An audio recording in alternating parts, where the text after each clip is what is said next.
أعوذ بالله من الشيطان الرجيم. بسم الله الرحمن الرحيم.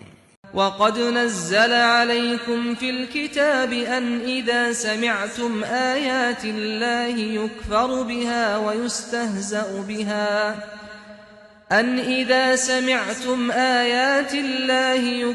بها ويستهزأ بها فلا تقعدوا معهم حتى يخوضوا في حديث غيره إنكم إذا مثلهم إن الله جامع المنافقين والكافرين في جهنم جميعا الذين يتربصون بكم فإن كان لكم فتح من الله قالوا ألم نكن معكم وإن كان للكافرين نصيب قالوا ألم نستحوذ عليكم ونمنعكم من المؤمنين فالله يحكم بينكم يوم القيامة ولن يجعل الله للكافرين على المؤمنين سبيلا۔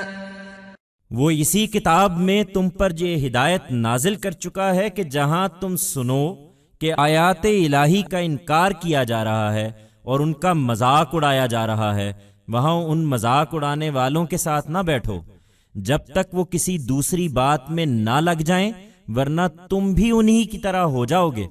اللہ کا فیصلہ ہے کہ وہ اس طرح کے سب منافقوں اور منکروں کو جہنم میں ایک ہی جگہ جمع کر دے گا، ان کو جو تمہارے لیے گردشوں کے منتظر ہیں۔ چنانچہ اللہ کی طرف سے تمہاری کوئی فتح ہوتی ہے تو کہتے ہیں کہ کیا ہم تمہارے ساتھ نہ تھے، اور اگر تمہارے منکروں کی جیت ہو جائے تو کہتے ہیں کہ کیا ہم تمہیں گھیرے میں لیے ہوئے نہیں رہے اور ہم نے مسلمانوں سے تم کو بچایا نہیں ہے۔ سو تمہارے درمیان اب اللہ ہی قیامت کے دن فیصلہ کرے گا، اور اللہ کا فیصلہ ہے کہ وہ ان منکروں کو ایمان والوں کے خلاف ہرگز کوئی راہ نہ دے گا۔ He has revealed in this very book the instruction that wherever you hear that God's revelations are being rejected and ridiculed, do not sit there with those who ridicule them until they get engaged in some other talk, otherwise you too will become like them. It is the verdict of God that he shall gather all such hypocrites and disbelievers at the same place in hell. These who await misfortunes to befall you. Thus if God grants you a victory, they say, were we not with you?